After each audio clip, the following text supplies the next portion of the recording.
Spicer and I have been reviewing assets that have been coming through, especially for spells. There have been certain issues that just need to be addressed department wide, with regard to the sounds versus like sticking advice on every single Trello card, because these are changes that just need to be made in general in order for us to get like really close to what we're looking for, especially magic casting. What this seeks to establish is just more of a framework or a recipe that you can use to also build your sound, so that you hopefully spend less time figuring out what you're supposed to deliver on future spells.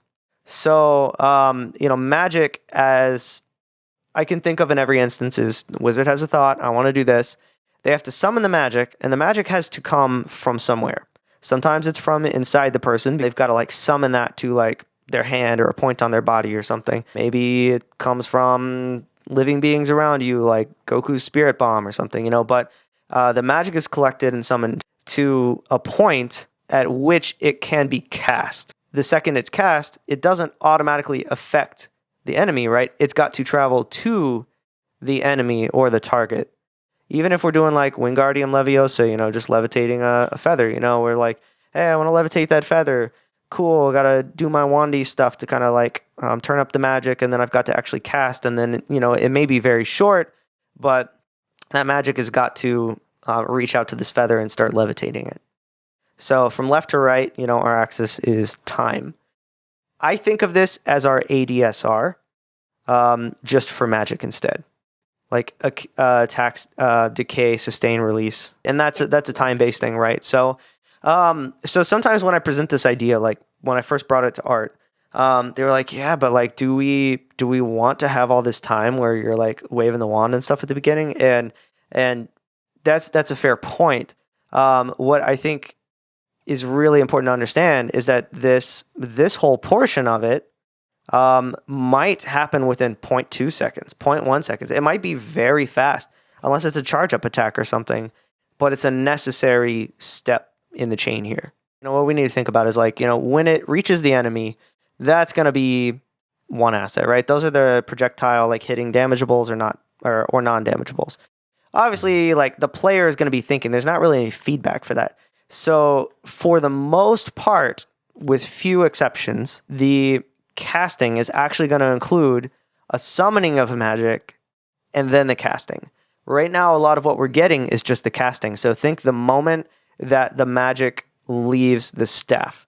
It might be something like, well, yeah, but we actually need a spot before that where it's like, like almost like a ha-choo, A sneeze is a good analogy, I think. You gather all that like energy and then boom, you got to release it.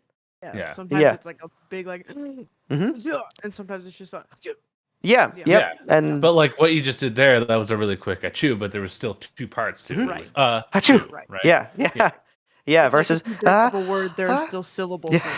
Even if you say it fast, there's still multiple syllables. Yes. Exactly. Yep. And I think it's important to notice the general pitch that people follow when they sneeze, right? It's not achoo, it's achoo. See, I just want to share really quick because I think it's still in here, and then we're going to turn it over to Spicer's screen. So just an example, you delivered the crouch attack sounding like this. Great sound, but it could be a mecha footstep, it could be lightning, it could be, there's a lot of things it could be, is what the, comment was that we settled on, like whenever we were kind of going back and forth. And it's pretty much like that magic traveling from the staff versus what we've been able to articulate since then that we need is something else, again, to summon or to be magic-y here, and then a second part of the sound, a second transient almost, going into the actual casting. So what's here? This is literally just a copied and shortened asset that Spicer made. It's from hits, so basic attack, hits damageable. Honestly, just thrown in here to illustrate the point. So, let's listen to the difference between this and this. This could probably ascend in pitch to some degree, but there we go. More like it.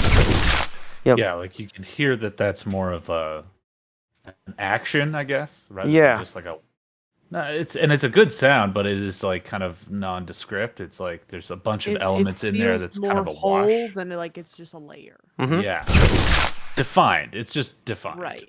Yeah. Some of this is going to be like playing with the fades or something. You know, a pitch element to it would be nice, so that you do get the sneeze sort of effect.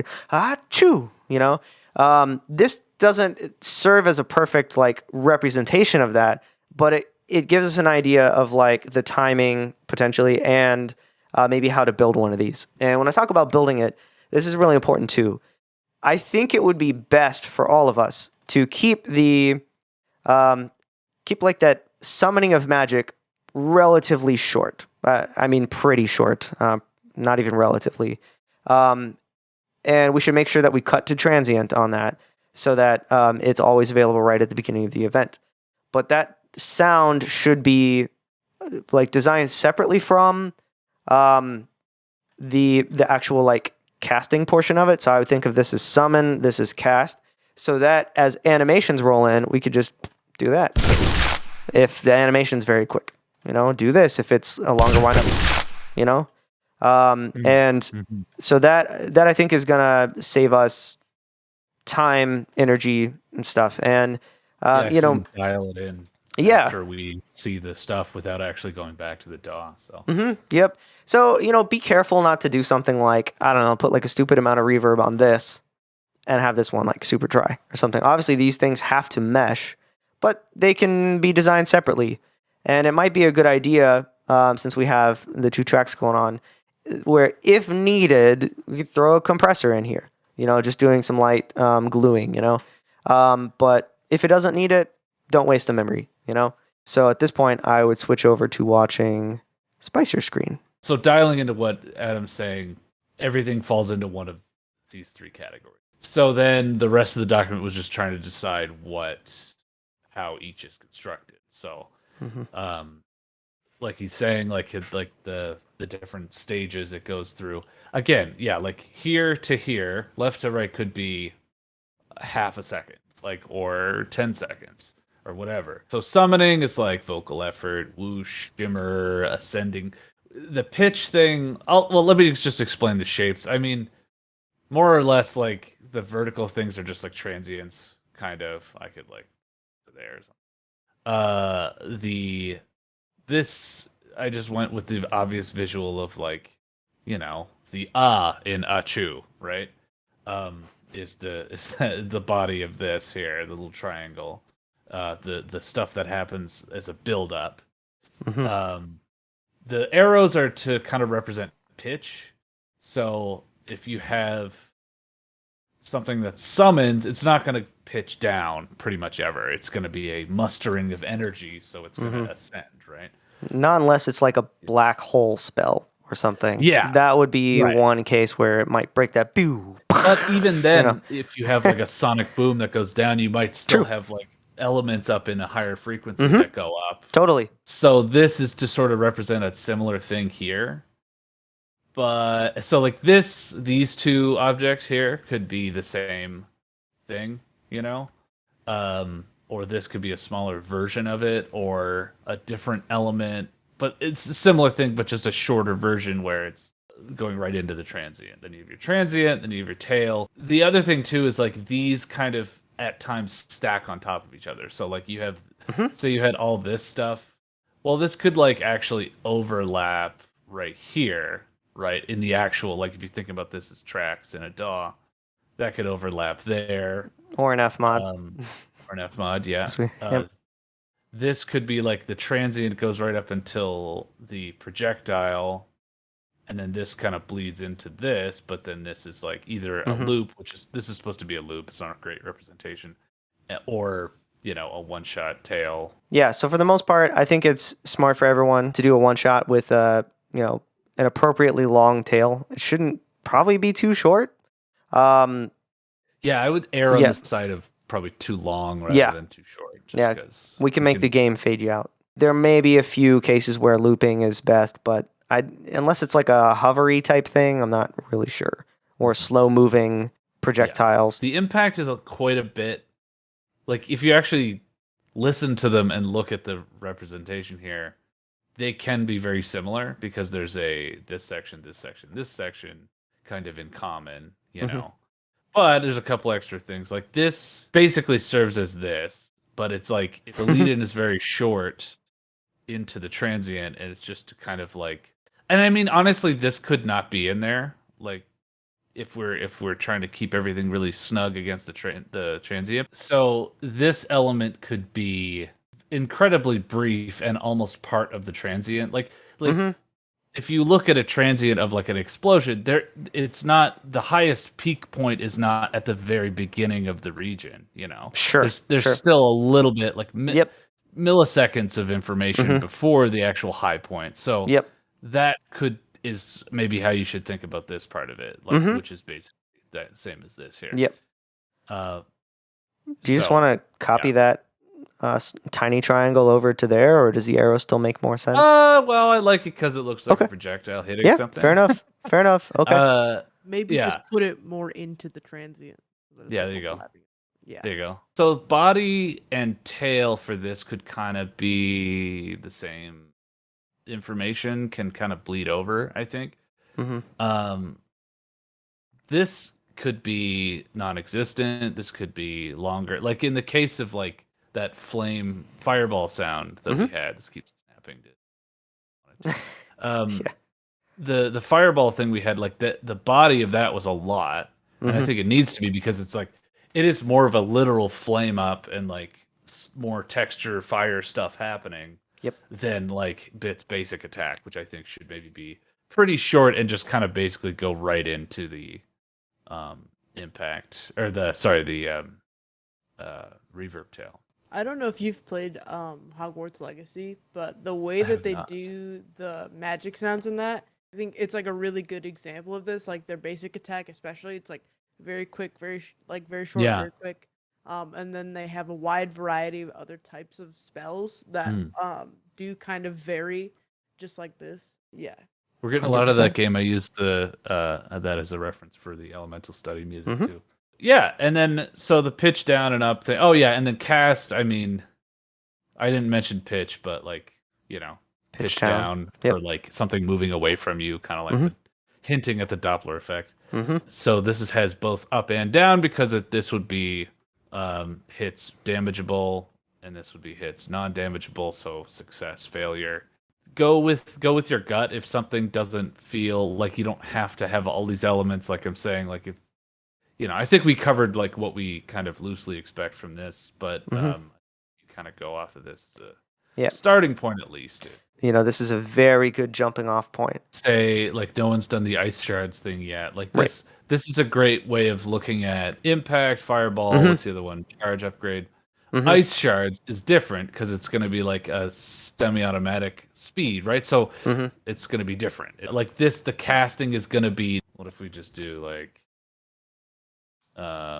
It would be more like this because it would be quieter and quicker, and this might not even be necessary, So the same thing, but just like way reduced and more like thumpy, maybe. So it's important then to note, like the projectile has to travel to the enemy. Blocks, the magic only has to travel from your staff to you. Yeah, and then so like what I have for that is similar.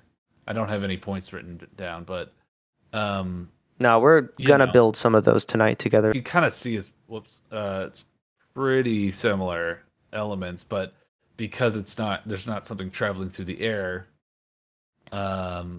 it's more object. So taking Earth Shield as an example, like summoning is magic whoosh. Yeah. Rumbling. So summoning, casting, similar, basically the same. Blocks are gonna have to really think about what the ability's doing. Summon and cast for Earth Shield might really get squashed together, and they may not have a transient in that case. Because you're in general, like, I don't know, I imagine like this is not what the animation's doing, but it's almost like, you're like waving your hands around in a circle. Yeah. Like you're summoning the magic all around you, and then the actual pitch up would be the... Here, look. Yeah. Then that would go there, right? Yeah, because you want to turn something on, and that's That's the ascending thing. Like you've just done Well, something helpful. And so it's block 1. Yep. It's on one side. Okay. All right. Yeah. So it's on one side. So, but either way, it's like it's coming out of the ground. It's forming into a wall in front of it or whatever. Correct. Yep. So that would still fall under object active, but that would be a one shot versus, say, energy shield, where that would have to be a loop because it's you're holding it. So you have the shimmer, the low hum kind of thing. And then I just sort of had a category for dissipate, which would just be important. It would actually be pretty short too, and it would definitely have like a deactivation rather than thinking about the pitch thing as failure. It's more about deactivation, I guess. The question of like between looping and just one shot stuff, like for example, is there a maximum amount of time that he can hold the shield? Like if he only has a certain amount of mana or stamina or whatever, like you could just make the one shot be that length, and if he's holding the button or whatever, it's just continuing to go until he runs out of, From an implementation perspective, I would say it should be looping, and or have some kind of ramp up at the beginning before the loop starts. But the dissipation should be handled as a separate sound, and that's something that we're going to have to update. True. Perhaps like they find even in the beginning that it's too short to be fun, so we need to make it longer, or it's too long and kind of overpowered, so now we have to make it a little shorter. So if we make that a looping asset, then it future proofs what we're doing. We don't have to go back into it.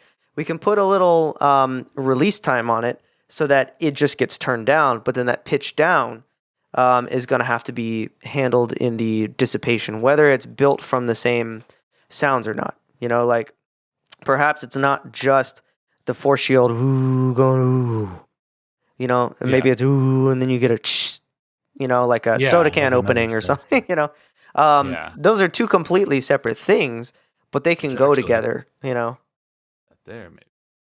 I would say they have to loop for future proofing. Okay. Yeah, and I was thinking just because it would be like a way of giving feedback. The example being like Mario, when he's invincible, you hear a set amount of time. You hear music start to go back, and he's blinks slower or whatever. Yes, but you could handle that like still with a loop though. You could even like have a parameter or something that like lowers pitch or maybe starts a tremolo effect when it's like when you're running out of time, 100%, running out of mana. Like say he's like under a certain number of stamina points or something. And that's likely a thing to solve in Fmod. But yes, that's all true. It's good though. We hashed out a bunch of stuff with that. Oh yeah, totally. So dodge, teleport, phase rush are pretty similar, I'd say. Yeah, phase rush is just dodge upgraded. Those so that the only difference there was like, so if that was Cal's teleport, then I did like this with it. because you're setting off a bomb when you arrive at the location, right? And probably like this, I would argue. So for anybody watching, for anybody who's here, you need to start, I would think, with what's in here and then adjust to taste for something that makes sense, because you got to tell a story with each of these abilities. It's like getting on board with a change before you do your own thing, or getting the rules down before you start breaking them. Like if you start here, you've got all the elements that are required. From there, if you like change it to something that works better for the for representing the ability, great. You're still going to pass scope. You're allowed to be creative in this job. Granted, you also build to scope. Yeah, and so basically everything in each of these headers are separate assets that you would import into Fmod, but not necessarily like in the case here. They're not necessarily different events. They're so. Yeah, okay. Cool. I think that covers it. Okay.